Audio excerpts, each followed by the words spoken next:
একটি ছেলে পথ হারিয়ে পাখিদের জঙ্গলে ঢুকে যায়, আর ছেলেটিকে দেখে জঙ্গলের পাখিরা ভাবে যে শিকারী এসেছে তাদেরকে ধরে নিয়ে যাওয়ার জন্য।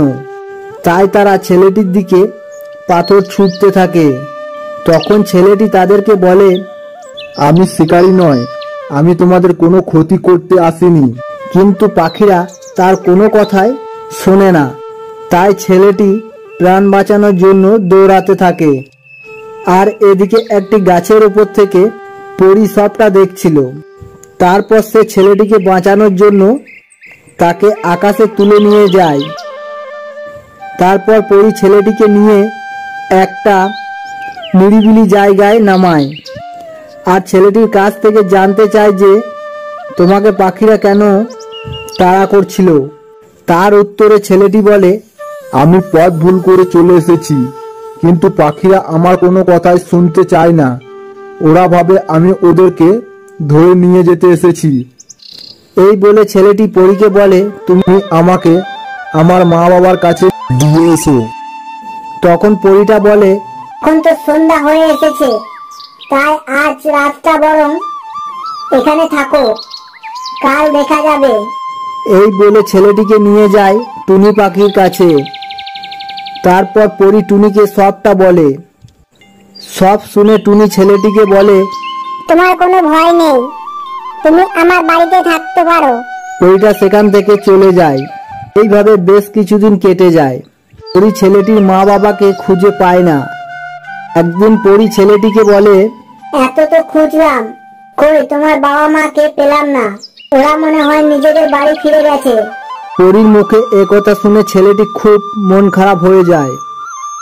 এইভাবে বেশ কিছুদিন কেটে যায়। আর এদিকে পরী মাঝে মধ্যে এসে ছেলেটির সাথে দেখা করে যায়। একদিন পরী যখন টুনির বাড়ি ঢুকছিল, তখন জঙ্গলে থাকা একটি হিংস্র বাঘ দূর থেকে দেখতে পায় আর টুনির বাড়ির জানলা দিয়ে উঁকি মারে। তখন সে ওই ছেলেটিকে দেখতে পায়, আর তাকে দেখে বাঘটি খুব লোভ হয়।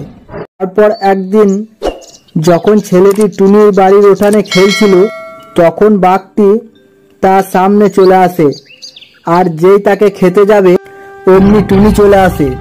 তখন বাঘটি টুনিকে দেখে বলে, তুমি শুনে যা বলছি, আমাকে ওই ছেলেটিকে খেতে দে। তখন টুনি বলে, আমি বেঁচে থাকতে তুই আমার বন্ধুকে খেতে পারবি না। তখন বাঘটি টুনির উপর ঝাঁপিয়ে পড়ল, আর ছেলেটি তখন ভালো পরীকে ডাকতে লাগলো। আর পরী যেই এলো অমনি বাঘটা ভয়ে সেখান থেকে পালিয়ে যায়। কিন্তু টুনি বাঘের আঘাতে অজ্ঞান হয়ে পড়ে। এদিকে টুনির অবস্থা দেখে ছেলেটি খুব কান্নাকাটি করতে লাগে, আর পরীকে বলে টুনিকে আবার আগের মতো সুস্থ করে দাও। কিন্তু টুনির ওপর পরীর কোনো জাদুই কাজ করছিল না। তখন পরীটা তাদের রানীকে ডাকতে লাগে, আর তার ডাকে একটা আবছা কণ্ঠস্বর শোনা যায়। কণ্ঠস্বরটা বলে ওঠে, টুনিকে যদি বাঁচাতে চাস তাহলে ওই নদীর জলের মাঝে একটি সোনার আপেল গাছ আছে, ওই গাছের আপেল খাওয়ালে টুনি আবার আগের মতো সুস্থ হয়ে যাবে। তবে হ্যাঁ, ওখানে কোনো পরী যেতে পারবে না। এই বলে কণ্ঠস্বরটা মিলিয়ে যায়। তখন ছেলেটি বলে ওঠে, পরী বন্ধু, তুমি টুনির কাছে থাকো, আর আমি সোনার আপেল আনতে চললাম। এই বলে ছেলেটি বেরিয়ে পড়ে। তারপর কিছু দূর এগিয়ে গিয়ে দেখতে পেল সামনে একটা নদী, আর ওখানেই রয়েছে সোনার আপেল গাছ। সেটা দেখে ছেলেটি তাড়াতাড়ি করে জলে নামে, আর যেই আপেল তুলতে যায় অমনি একটা সাধু বাবা বেরিয়ে আসে। এসে ছেলেটিকে বাধা দিয়ে বলে, দাঁড়াও, তুমি এখান থেকে এমনি আপেল তুলতে পারবে না, তবে একটি শর্তে তোমাকে সোনার আপেল দিতে পারি। তোমার মিষ্টি বন্ধুদের বলো চ্যানেলটি সবাইকে লাইক সাবস্ক্রাইব করতে।